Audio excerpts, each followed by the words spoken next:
Ahoy hoy, and welcome to Players in Book, where I get to DM for the best players in the world. We're doing a bonus action this week, where we get to talk about this game, D&D in general, and what's going on in our lives, I guess, a little bit.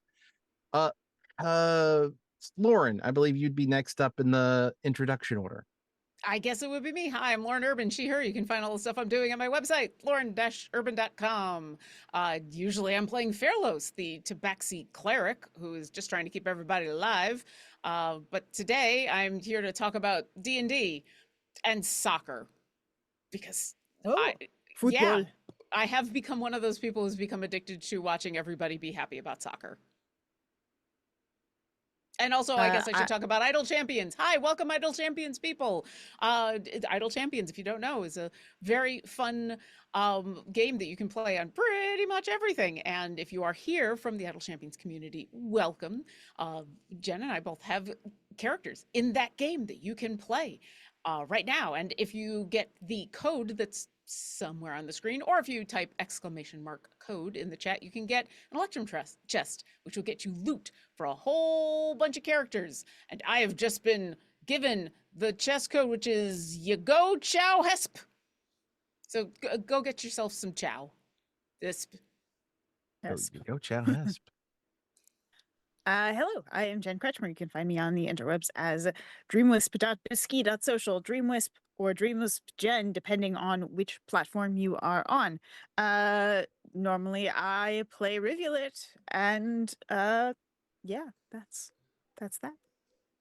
Well, I mean, we were just talking about Feywildian nonsense, which I Because why not? yeah. It was funny because a little bit of the stuff we were talking about before, I was like, oh, this would be really good for talking. I thought about that too. We can restate some of that if we want to. It did include some stuff that we probably wouldn't. We have to be, yeah. But a lot of it was like in a general sense. I was like, ooh, this would be very good, good topic. To ideas and names and things like that. I mean, the thing I was just talking about, which I can say again, which is I usually am wary about running or playing in anything that is Feywild, because I do love the Feywild. But the problem with the Feywild is you do want it to be extraordinary and wild, and you do want the rules there to be weird, but consistent weird. And the problem is that if you're not careful, it can turn into gotcha. It can turn into, it can turn into double contracts, but way less fun. It can turn into, you got to be careful of every single thing that you say. You got to be careful of what you're, picking up, and every promise that you do. So what I've loved about the other game that I'm playing in our Friday game, we're almost kind of building the Feywild a little bit as we go. Like, our DM has a lot of stuff that they've crafted, but also there's a lot of stuff that the players are also just contributing to how the Feywild works. And because of that, there's a lot of us being very, I mean, it's cliche to be like, it's yes and, but like, we're crafting a version of the Feywild together that we're all comfortable with, and avoiding versions of the Feywild that are annoying. And so, which is good, because my character on that Friday game is from the Feywild and loves it. And I wanted to make sure that came through, and yeah, I'm just happy with it. So it's not an HOA. Yeah, because I was talking about an idea I had for a story. It would have been an SCP article I would have written, but it is something I may end up bringing to this game at some point if you guys ever visit the Feywild. But it's the HO Fey, which is just an HOA with, I mean, an HOA in the Feywild. Actually, I have a very bad habit, or good habit, I don't know if it's bad or good, of sort of, whereas I think other people want to bring the fantastical elements of things out, I want to I want to take a fantastical setting and bring the mundane back in ways, because it is done. It's not unique to do that, but it is rarer than the alternative, and it's the thing I like to do the most. So, like, in the idea of what would an HOA run by fey creatures look like? And the funny part is probably not Pretty too much the same. different than just Yeah. an HOA. Yeah. Um, but I mean, gosh, now that I'm thinking about it, because when you look about it, God, now you get me on a thing here. But my an HOA is really just a small government, like an extremely small government, and Mm-hmm. it, Usually run by people who are in desperate want of power. right, yeah, and so gosh, is it are fey creatures, at least the modern interpretation of them in D&D? Because I'm thinking I about would how probably similar set that them in is. the hells because the bureaucracy Yeah, of it, the bureaucracy. and the Yeah, I see what you're saying. intentional Yeah, bureaucratic steps and the tiers of authority, and that you Yeah. have to go to this person before you can go to this person, and you need to file the proper yeah, paperwork yeah. with The this thing, bureaucracy and is we more of a have to thing. abide by this set of rules and this set of rules and this set of rules, and those rules will often be in conflict, and it's which one's super, yeah, but like but it's that. making me think So about, for me bureaucracy belongs in the hells because that's mhm, lawful. You know, people often would think of lawful as um there's often an unintentional association between lawful and good, I mm, think. And in that's real not life the and in case. game. Yeah, and in reality, lawful has to do with you use established structures to achieve your goals versus you decide to solve things on your own and invent new solutions. Um, and in chaotic doesn't mean you just run around going, and throwing things and breaking things. And I'm currently thinking of Jason Mantzoukas on Taskmaster. Um, A that's destroy not everything guy. just destroy everything. So a lot of the time, I think people come in and take it on chaotic characters with that perspective as their understanding of chaos, and that's not what chaotic means in tabletop worlds. The lawful chaos binary system is: do you go to the established structures to solve problems, or do you go to solve them on your own? And I think very rarely do people actually try and use lawful solutions, which to me is actually really kind of a shame because there's interesting stuff that can happen in those. Um, but I also think DMs don't often reward using those structures. Um, and it doesn't mean it has to be like government. It can be other, it can be community structures. But it's established, people have done the work and built those things rather than you're trying to do something new. So I think that people really kind of uh discourage lawful play a lot of the time because one chaotic person in your party can skew that if that person is playing from that other definition of chaotic rather than recognizing what chaotic actually means Yeah. in terms of that description.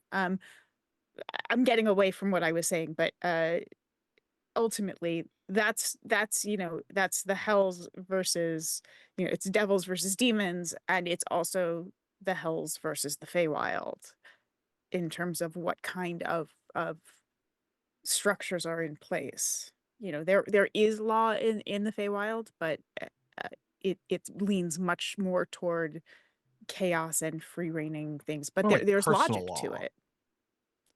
Yeah, it's much more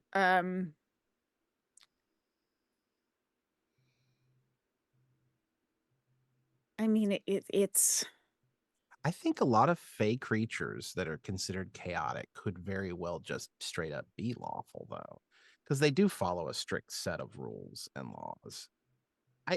Another thing, to answer back to the thing you were talking about earlier, where people get discouraged from playing lawful characters in D&D, which is definitely a problem sometimes. I think maybe that's because a lot of game worlds that people play in are not defined enough for you to truly play a lawful character, because you need to have laws to follow. And governments in general, they're these big massive, not always that massive in D&D, because sometimes you're talking about small local governments, but there's a lot of things that you have to do to put together for there to be laws to follow, to be lawful about. um so if you're playing in a world that is a little bit more surface, and there's nothing wrong with those worlds, but if you are playing in a world that's more surface level and you want to play a very lawful character, you've got a mismatch in your character concept and the game world. And that's not something that's easily spotted, I think, by most DMs beforehand, which could be the disconnect. I'm guessing. That's the thought that came into Yeah, my head. I think also I ran into this a lot when I was running Waterdeep, because Waterdeep is a big city with a lot of legal Mhm. structures in place. And I think players were not used to there being direct consequences for their actions. You know, there were enforcers in that city, and you did the wrong thing. You walk down the street with brandishing weapons and picking fights with people, someone's going to get involved and go, "Hi, people live here and are trying to go about their lives, and you're creating Mhm. threats to safety for children. You can't do that here. There are consequences." And a lot of players I played with had not ever experienced that in a game before, um, and didn't necessarily weren't expecting it and didn't necessarily like it, because they were expecting to run around and just fight everything they encountered. Um, Eventually that changed, but I think you really kind of have to be pushed beyond your comfort zone with those things. Um, and then you start exploring other interesting facets of that. And Yeah. when law goes badly, or um, where it comes into conflict with the everyday, or ultra bureaucratic systems. When you talk about like Gehenna and stuff, it Or becomes. Go ahead. yeah, or just when people are using the law to do evil things, Yeah, and you end up in that situation of, well, they're technically doing the lawful thing, but just because they're following the letter of the law doesn't mean that that's the right thing to do. And right. that's usually where that's often where a paladin gets in trouble, or doesn't. That's usually where a paladin has those moments of like, what actually is the lawful thing to do here? Is it the letter or the spirit of the law? And that's always an interesting moment. And I think also laws, there's the obvious laws, like, oh, here's what this government says is the law, and written down laws and everything. But I think even if you're in a wilderness setting and there isn't like, oh, here is the local constabulary telling you what the laws are, there's also like social contracts that are the thing that help both lawful and chaotic characters define how you interact with each other, Right. and also keep you from having those moments of like, well, I'm a chaotic character, but I'm not just running around like a chicken with my head cut off. I'm a lawful character, but I'm not just a stodgy person who just doesn't want to do anything, because you've got these social contracts that are, well, this is how I interact with a group, well, this is how I interact with people, this is how I've been raised to interact with other people, this is how I've been raised to think about the world. Those are as much a law as the thing that the It's government is going to tell you. it's even, do I give someone a choice before I dish out a killing blow? Yep. Do I give someone a chance to parlay or to surrender? Which I think I think video game mentality creeps in a lot of the time with modern. This is where I get a little grognardy, but with modern D&D players, and there's no sense that surrender is an option, that trying to get information from people and not kill them might be better for your group. That that's one thing that the community episode did so well when they have the two goblins, if people have seen it, and they separate the goblins and they use them against each other. It's a great tool. And I think that rarely gets applied in games, and it's a shame because it's a He was great the best man opportunity at my for wedding. yeah, exactly.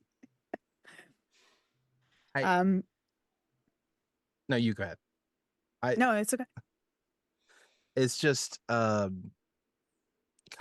when we talk about the difference between, I had a character, it's an NPC in one of the other campaigns I run, who is very evil.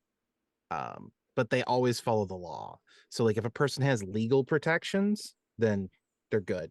Don't have to worry about it. But if they don't have legal protection, then anything goes. And that is the unfortunately how I often see lawful characters played in D&D. And I was another thing you said that tweaked something in my head is I've taken advantage of the kill, kill, kill, kill instinct that players have multiple times to get them into serious trouble. And I don't know if that's a good or a bad thing on my part, but oftentimes they'll be in a fight that requires the party to stay together and to really strategize and be tactical about it. And in those fights, I will always have one or two enemies on the periphery run. Mm-hmm. And everybody who's ever played D&D knows what happens when enemies try to run away in the middle of a combat. Somebody will almost always be like, I have to go get them and kill them before they escape. And it has punished multiple parties that DM'd for doing so, because they ended up separated out and hurt, not killed. I actually know that I think a couple of times it has ended up getting people killed, but they've been resurrected. So they won the fight eventually. Um, so yeah, it's interesting that, and they but they that it's the lawful chaotic thing is its own, like, any of the problems some of the problems we're talking about are symptoms of player problems, actually. I Mm-hmm. think. More than it is necessarily a problem of the action. And I personally, I think I've mentioned this before. I don't use the alignment system in my games necessarily. I think it's a little too simple. It is too simplistic. I think everyone can agree with that, but it's supposed to be simplistic. I think you could conceivably look at the alignment system and give like tiers to each thing. Be like, how chaotic are you on a scale of 1 to 10? Are you this on the how good are you on a scale of 1 to 10? That's something that could possibly work a little bit better. Because I mean, like, there's a difference between the guy who will walk into a tavern and pour a beer on his head and then walk back out, versus the person who like is a little rebellious sometimes.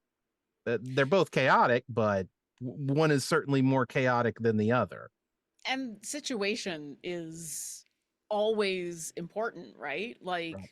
that moment of people are running away from a fight.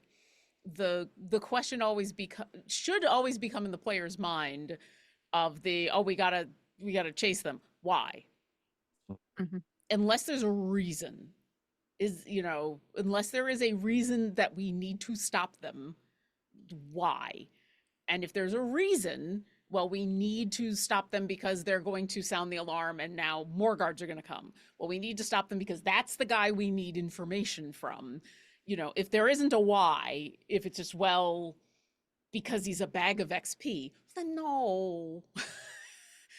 Or if it's a creature, if it is a non speaking person creature that is just Right. running because now you've scared it, just let it, Let having go. that moment of the why is Yeah. often very useful. And yeah, helping players who have gotten used to that's walking XP can help get people out of that, I need to chase this person down.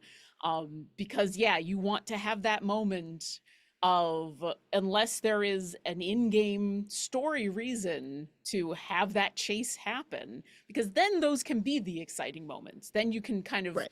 plan for that moment to happen or make it into a story beat, and then it becomes something that is intriguing and exciting and nerve-wracking in a way that is integral to the story, and not, oh, they just decided to split up just so that they could go finish this fight off, and then it just feels hollow.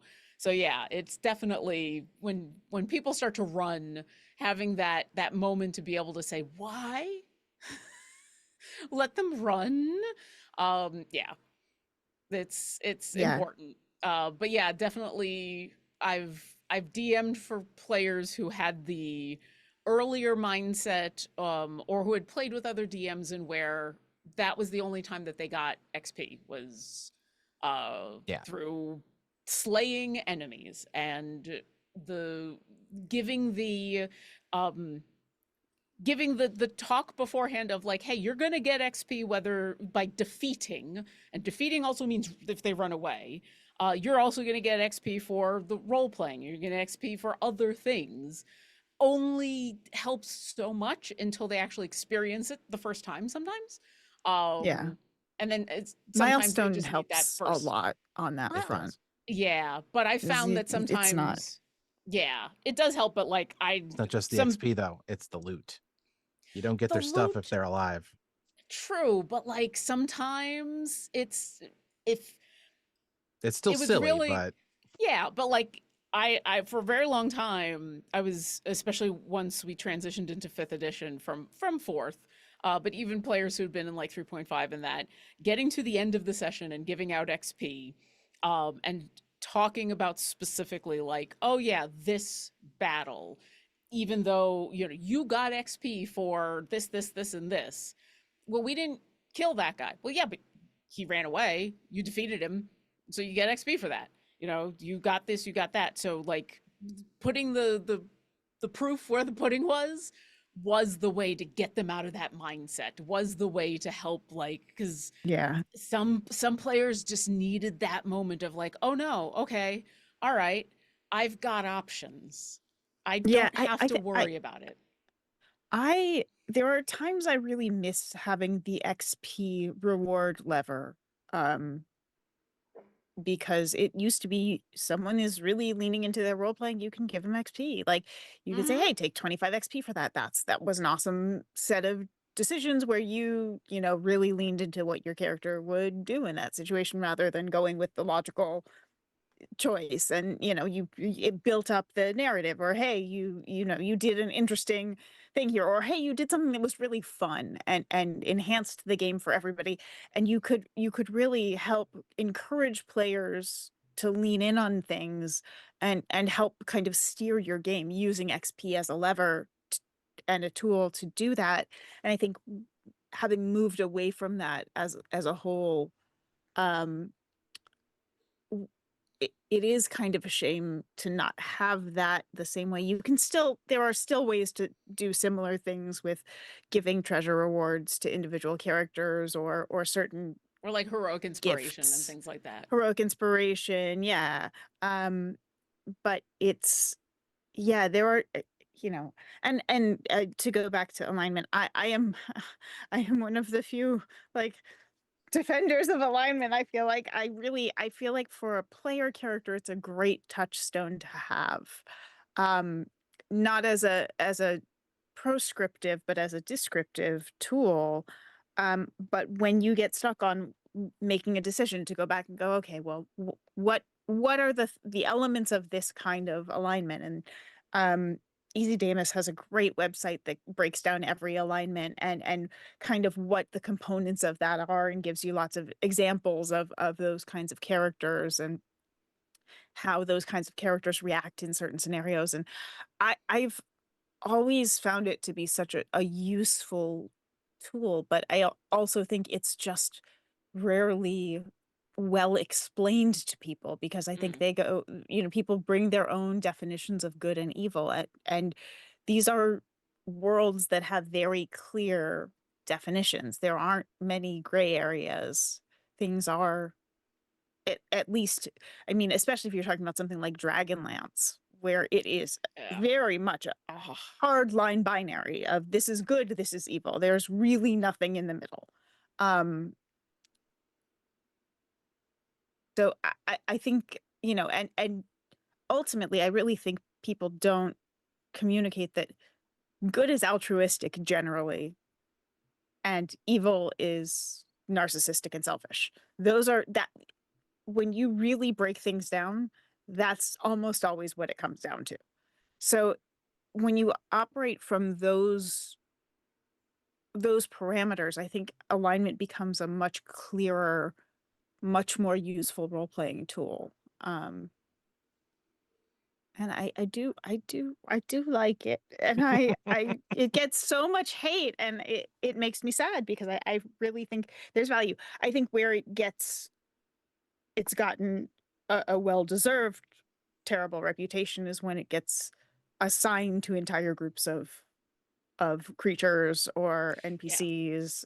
Like that's where that's not a useful thing. But when you're trying to figure out either as a DM how to play a character, as a PC, how to make decisions for your character, having those tools I think is so useful to just have a quick like touchstone of what do I need to do here? This thing. This is the way I make the decision. And also to have those moments, if ever you have your character change alignment, that becomes a huge character decision moment. Mhm. Um, yeah. I think that's a good spot to end the alignment discussion and get into our questions. Moving on. I did have an idea as we were talking, and it's silly and I know Dimension 20 did something similar with the group of adventurers that was XP grinding to like the enemies that they were going to fight were XP grinding, but they were killing rats in like the forest or whatever. And it made me think when you were talking about how you can reward somebody for an enemy running away, and I'm like, so a real XP grind would be to get enough enemies together and scare them into running away, and then Mhm. reconfront them again, and Just over and over and over again. It's literally get a theater, put on a show, and then yell fire. oh yeah, no, you could absolutely XP grind. It would be way more efficient because you're just reusing the same group. Yeah, It gets more difficult every single time because getting them back into that theater becomes a higher CR sure, rating. But but that's hey, hot. That's more experience every that's time because it's more exactly difficult. that's how your bard is getting more experience, is Yeah. the diplomacy and the convincing to get back into the theater. So But I did want we have I see 4 questions currently. okay. We'll start with, does Riv believe Synthra, and if so, why? Oh. I don't know. I'm not sure I've decided yet. I think that's something I need to think more about as we go. Uh, How do you feel about the we don't interactions? know much about Synthra. I'm sorry? I was gonna say, how do you feel about the interactions between Riv and Synthra? They're interesting, they're fun. Um, but I don't know what to do with Synthra yet. I really don't. We don't have enough. I don't think we have enough information really about Synthra yet to It's a big to question, right? How you make an feel about informed the decision. universe But talking to you? Yeah. yeah.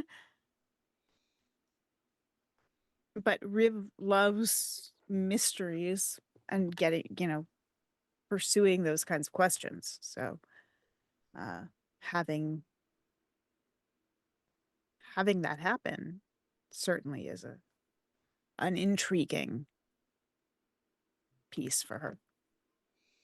What does Furlos feel about being in a simulation?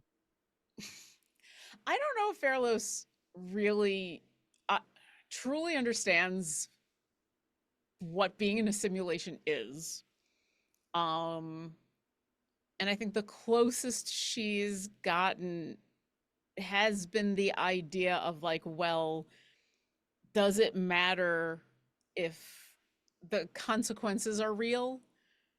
Like we had the discussion at some point. Well, Fairlow's had the discussion a little bit of like, if is this place real or is it just a dream? I think that's as close as we've come to her understanding of this being a simulation, and that idea of, does it matter if we think it's real in the end?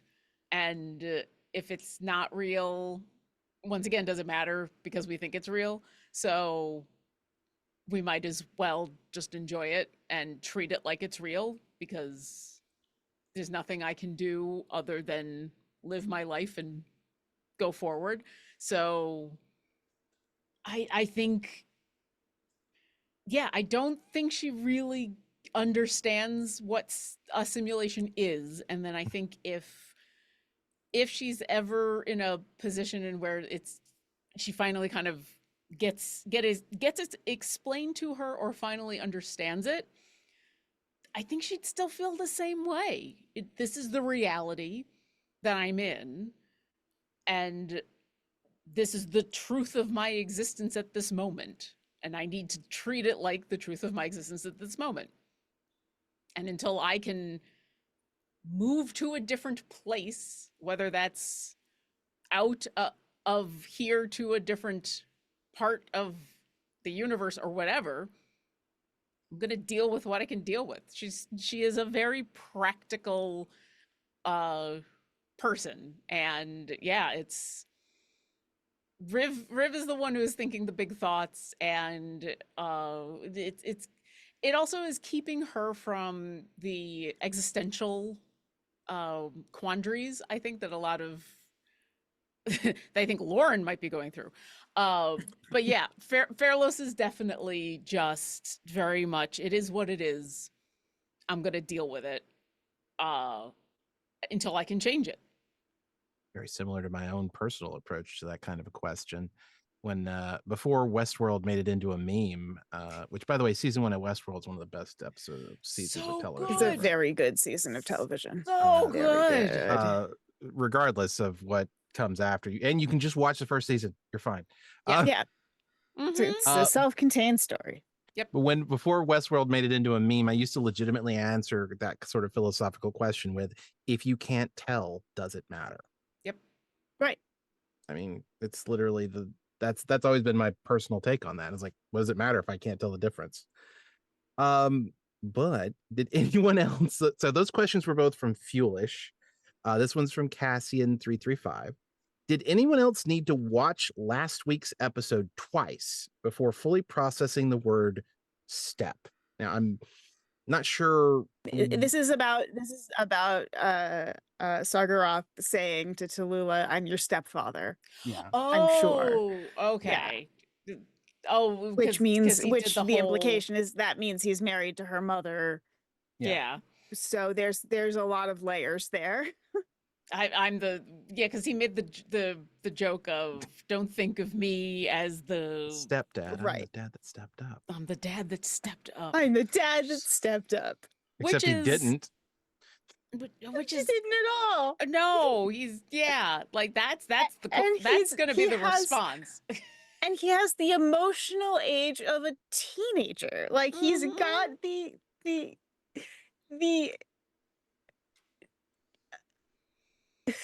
he's just saying the thing that he thinks he's supposed to say in that intellectual moment. acuity of a child. No. But that's that's going to be the fun, though, right? Is he said this line that he's probably thought about for like days. He's been practicing this line for days. He heard it somewhere. There's no way he came up with that himself. No, but he's been practicing it for days. He's been practicing it, saying it. He's ready. He's delivered it. And now he hasn't thought about, in my What's opinion, next?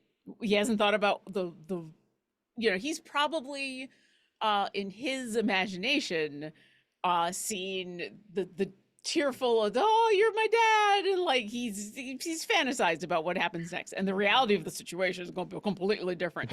And so I am looking forward to that conversation, and we'll what's going to happen next. And the interesting part of it is not going to be what he thinks the reactions are going to be, but us dancing around, because we can't just shoot him down, right? We can't just like laugh in his face and completely shoot him down. We need to pivot. Well, here's the thing, because we were coming in to basically stroke his ego and, you know, do this whole song and dance to get what we want. Yeah. He's now handed us on a silver platter the thing he wants, which is, all right, you want to be her stepdad for whatever reason. Here's the thing we're going to now dance around. So let's dance and see, you know, what's the music you want to dance to? Let's get the steps out of the way and let's see what he really wants and what can we get out of him while we're dancing. This is Sorry, this metaphor got real weird. Yeah. It got real weird, but you know what I mean. Like, yeah, you know, this is one of those things where I'm just waiting to see how I plan a lot. Obviously, I like to say that I don't plan but I think I do plan a little bit more than the average DM. But also, where that interaction goes is going to be entirely dependent upon what I get back from the players. mm-hmm. I need to see how you're going to handle it, what I'm intuiting that you want in the moments of conversation and so on, and try and answer that in a way that's entertaining to the audience at the same time. So I have no idea where that's going to go. Exactly. All I can say I've just presented you with a dilemma, not a problem. Problems have solutions. I presented you with a dilemma, and now we're gonna pick a path. I don't know. Like, it's a surprise, but I don't think it's a dilemma. I think once we get over the shock of it, I do think Fairlos is going to be like, this is excellent, because we came in here not knowing exactly how we were going to need to, you know, what he wanted. Really, we had some ideas of what he wanted and what we were going to try to get out of him, and he's basically just handed us, here you go. He's handed us the opening steps. So now we just have to deal with it. And so thank the universe for Rory's telepathic bond. The funny thing about that, again, pulling the curtain of the DM back a little bit. So I had hinted at all of this, that it was possible. Mm-hmm. She's talking to his skull when you meet him, his old dead skull, you know, that kind of thing. I'd hinted at it a couple of different ways, but it wasn't true until you guys spent 30-ish to 40, I don't know if it's 30 to 45 minutes trying to figure out an in. And then I was like, okay, that's their in. I'm going to give them an in and see what they do with it. And yeah, and I was like, okay, I'm going to take this thing that I've been setting up, but that it was kind of Schrodinger's stepdad's. I'm not using that name. It was a quantum in uncertainty stepdad sort of thing. And and then as soon as I realized that you guys were having a little bit of like reticence, like I was just seeing where you guys were, I was like, yeah, I'm gonna pull the trigger on that thing that I've been setting up. And then you guys got there, and now I get to see how you guys react to it. Next question, Cassian 335. If lawful divine is is that true? I don't know if that is lawful divine is the Bible. What are chaotic divines reading? I actually question your premise, Cassian 335. I don't know if that the Bible is particularly lawful. I know it's got laws in it. There's like Numbers and Exodus and Leviticus. It's got all these things, but the vast majority of it isn't those three books. And like, I don't know. I question the premise that the Bible is a lawful text. I mean, especially the New Testament in the Gospels, we're not going to get into this too deeply, I don't think, but at least in the Gospels, like Jesus is definitely chaotic, not lawful. So I don't know what to tell you. Moving on. Cassian 3, unless you guys have something. I don't want to preempt Cassius is saying, Cassian? Cassius. Cassius 335. Unless you guys have something, I don't want to preempt you, but Cassius No, 335. I feel like moving on because that's That's here's fair. the only thing I'm going to say. I don't think Jesus is either lawful or chaotic because he did say a few things about what you Mhm. should do, but then he also was just like, but also do what's in your heart Just and what is be good. cool, be Mm-hmm. nice, help people. Yep. Be nice to people. Um, Yes. if a His How laws are very dare you? broad.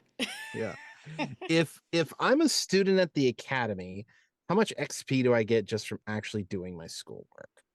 Well, it depends. At what level were we when we were freshmen, and what level were we when we graduate? I think you were level. I would argue you were probably level 1 as freshmen, and then this year, the year that you started was your 3rd year, and you were level 3, I believe.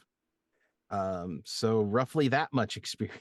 There you go. It's Whatever it's that is. milestone leveling. You make it through the make it through the your graduation, and you're level 4. It's great. You get your first feat.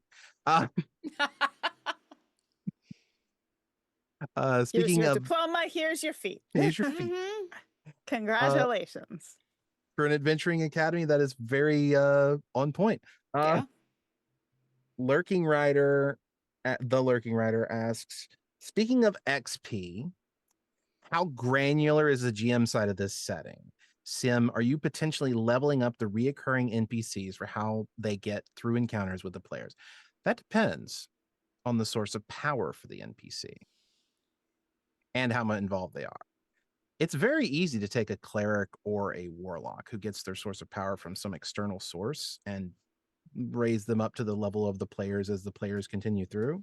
Mm. It's a lot harder to justify that with like a fighter, and some of the other casters as well, I would argue, like a bard or something like that. So I mean, that's a lot of times when I introduce, like, if I want to take an NPC that the players have loved, which happens an unfortunate amount, um and they really want it, they want this character to tag along with them, I will often give them a source of power that is either divine or warlockish or something like that, that allows them to level up with the players without the players necessarily noticing. um One difference is going to be what's his face, names, the wizard on your Charity. ship, Carity. Charity. Yeah. Carity's kind of an exception to that in that he is also leveling up, I think, with the party, but he started at a higher level, so he hasn't done it yet. But he will, if you guys pass him, will continue to be your level as you go along. Just because he is along with you for the entire adventure so far. If you keep him on the ship with you, he's going to stay at the same level as you because he is also experiencing the same milestones you are. I Um, mean, yeah, he went off and did all kinds of adventures while we were sure. in the city doing all sorts of stuff, so why Yeah. not?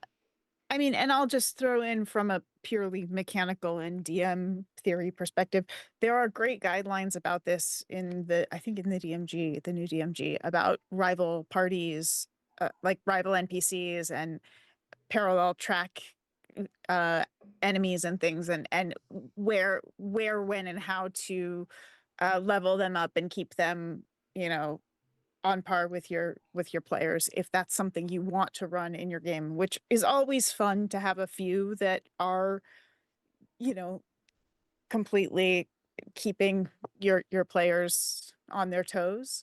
Hmm. But it's also nice to have bigger bads Yeah, you to gotta have square off with. things got to come up.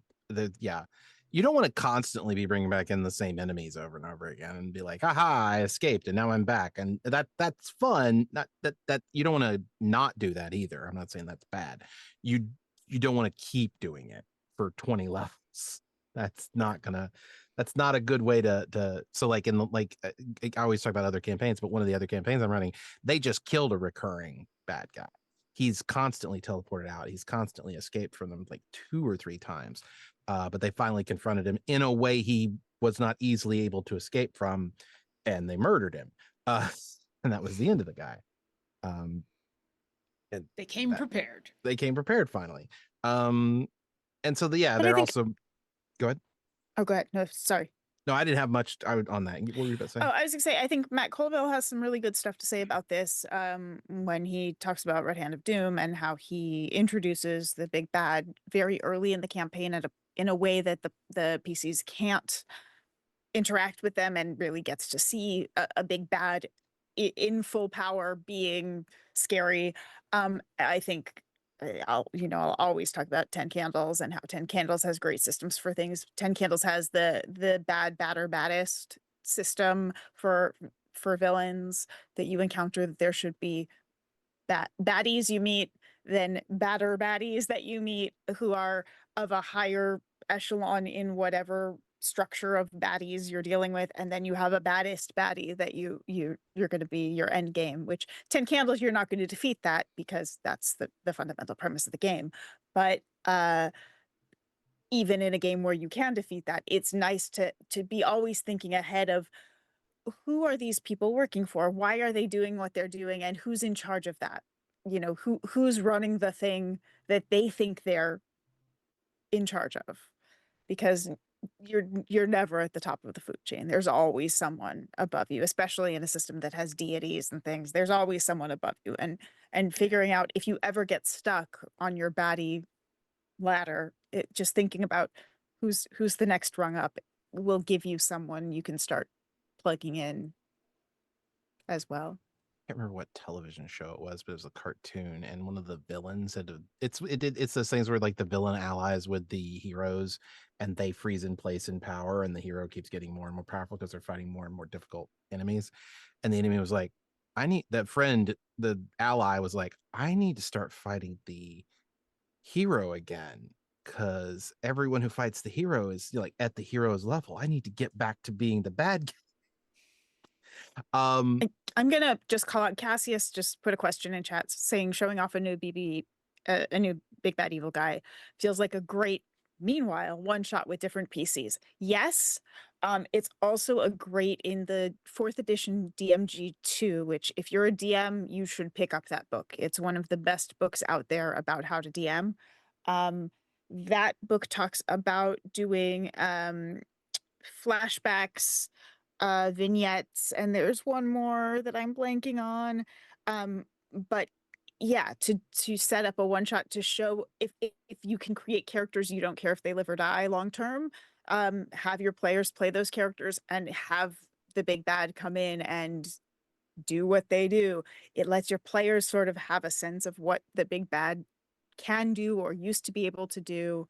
And gives them reasons to be scared without endangering the characters that they care about,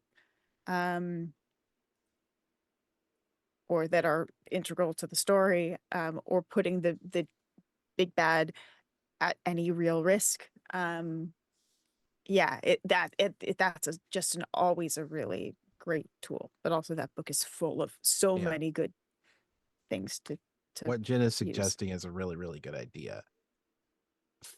If you're a newer DM or maybe a little bit less experienced, be careful that that one shot is still narratively satisfying. It can be very easy to just throw the player characters against some sort of high powered enemy, and that's to have that be the whole thing. Be very careful about that. Oh yeah, there we it go. is. See if I can find that. That said, I don't really do that a lot with enemies. Every once in a while, but I don't really do that a lot with enemies. It's mostly comes up with NPCs that the players have told, like, they don't tell me directly, but when the NPCs or the players are like, you should join us on our ship, that's telling me that they this character to be around. And if I make that character, if that character starts at level 3 and the players are now level 12, and I leave him at level 3, I am going. I mean, and there's strengths to that too. Obviously, I'm not saying there's one right way to do this, but for me, I'm listening to my players, and they're telling me they want this character to be along with them. That tells me that I need to make sure this character is capable of being alongside them when they want it, without him being intrusive. That is another big problem. Even if your players are telling it either through their actions or actual words that they want an NPC to be alongside them, try to not be intrusive with it, because even though that's what the players are telling you, you can go too far with it. So just be careful about that. Next question. So Cast. I pulled up the page that I was thinking about. So the vignette types that they talk about are interactions, which resolve conflicts that arise during standard play between PCs. They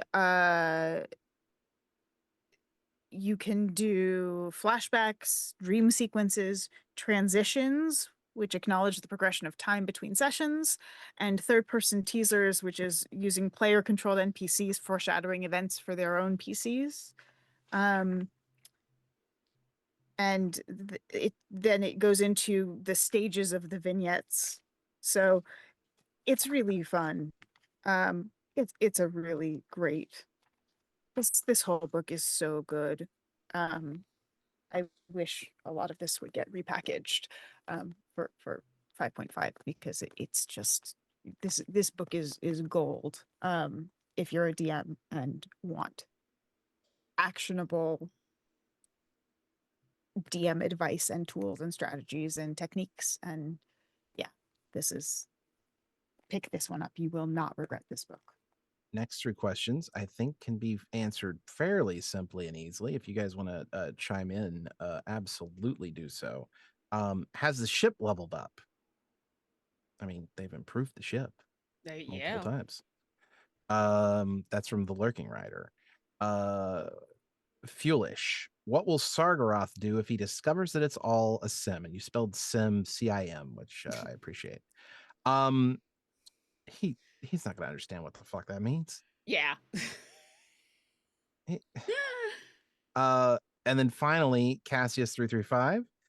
Synthra has stated he can make bodies for the players, but what about their weapons? I mean, their weapons wouldn't be particularly useful in any world where he needed to create bodies for them in the first place. Like, he's going to be creating bodies for them on the ship that they're on so that they can walk around and do things like fix stuff. So I doubt their weapons wouldn't necessarily, I mean, they could probably. I don't know if they'd be magical the way they are, but independently of the players upgrading it. Okay, fair enough. I'll answer that in a second. But yeah, I don't know that I don't think that's gonna matter. Their weapons are not necessary. Might make them some tools to fix things. So the independently of the players upgrading it, I'd say not really. I mean, a ship is a ship. And yeah, they've turned it into a creature from time to time, but it doesn't stay that way. I've deliberately kept it sort of in suspended animation in between castings for a reason, and also discouraged when asked the players from leaving it sentient at all times. Mainly because that's just an additional complication that I don't feel brings a ton. Like, I made speak with ships because I thought it would, and I still think it's a fun spell to sort of in this game to do certain things, but I don't want it to overtake the rest of the game. And I feel like if they make their ship sentient into a person that's constantly able to talk to them, it's the intrusive NPC problem. They're on the ship all the time. It would be part of every single conversation all of the time. It would be able to see everything that's happening all of the time. Can't happen. Just won't work. But now we know all it wants to do is look at all the hot goss. Yeah. Check out all the hot gossip that's going on. So, Yeah. But since it's not, a person, it doesn't really level up. It's a thing. Does your desk level up? I mean, yeah, I guess it can. You could build more, but that's upgrading. That's not leveling up. Yeah. And again, I think it's really important to come back to what XP means. It's actual experience, it's knowledge, it's experience that you've gained by doing things. So external upgrades aren't level, like it's a mechanical upgrade, not an upgrade to the experience and the wisdom and the knowledge and the lived experience of the ship. Yeah. That's it. I think that's the end of our questions. So, and by the way, thank you so much for the questions. Yeah, thank you. Yeah. I think we can call it there. Thank you very much for watching, Oh, wait, we Lauren. got another one. Oh, we hit one more? From Therdra. Does upgrading the ship equate to a level up when it becomes sentient? There are, again, what I was just talking about with the intrusiveness, important to keep in mind here. I think there's a world where if the players really pushed for it, that the ship could become a thing that levels up alongside them. I don't see it happening. And to that end, I would probably make it upgrades. I would make them equate to it some it's way. closer to like a sentient magical item. Really is, yeah. Right? Which they don't level up. No. Like even sentient weapons don't level, with the exception of the one that's a dreadlord in Although you can Ravenloft. you can create a magic item that improves itself over time. There's mechanics for that, but yeah, I get like what the you're saying. Exandria weapons that have like the 3 states well, and Exandria's stuff. was different. Yeah, but those are but very they finite gain things. Physical traits and stuff. Yeah. Typically, they don't have a level to them. They don't have a CR. They don't have a they're tools. They're objects. Different scaffold. They're it's not different. Yeah. So because I do have and I use the term level up. I do have magic items that level up with players in some of my games, but I reserve those generally for martial classes. Because to help bridge the gap between martial and caster classes, I will often give a martial class a magic item, and then as they level up and I start to see the gaps where they're like falling behind, I'll be like, hey, would you like your magic item to start doing this? Then we can say it levels up with you. I would argue that's an enhancement, not You're a right. level No, up. yeah. So I'm saying I use the term level up with them, but yeah, it's not really the same thing. You're correct. Yeah. I think that's to me, that's the difference between the two. I would classify it more like a magical item than I would put it under the NPC or the PC type. What it is semantics. And despite what people tell you, semantics are extremely important. Because especially in this case. Yeah. Well, in this game, when people have an argument, half of the time at least, when people are having an argument, it is a semantics problem that they don't understand is happening. They have different definitions for things, and they're arguing, and they're both right because they are using different definitions for the things they're talking about.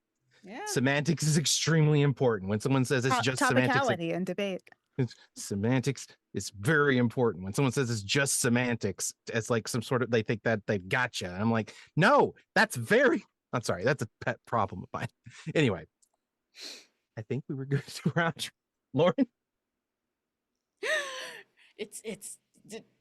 I don't have any bridge from semantics to hi. My name is Lauren G. Her. You can find all the stuff I'm doing at my website, lauren-urban.com. There's two things I will plug. One, which is we kind of talked about it right at the beginning. So on Friday is the other game that I'm in, Shadows Over Baldur's Gate, which this Friday we're doing a one-shot that I am DMing, which is taking place in the same universe, but is, you know how we were kind of talking about that weird do a one-shot and look at a different part of the universe, and it's kind of related and kind of not. Yeah, we're doing that this Friday. So if you'd like to see a game that is Shadows Over Baldur's Gate Extended Universe, that's what's happening this Friday on the Crit Hit Chronicles channel. Also, I'm now writing for Fantastical Geographic, which is the online magazine that has a whole bunch of awesome stuff to help you if you are running games in basically any system in any location.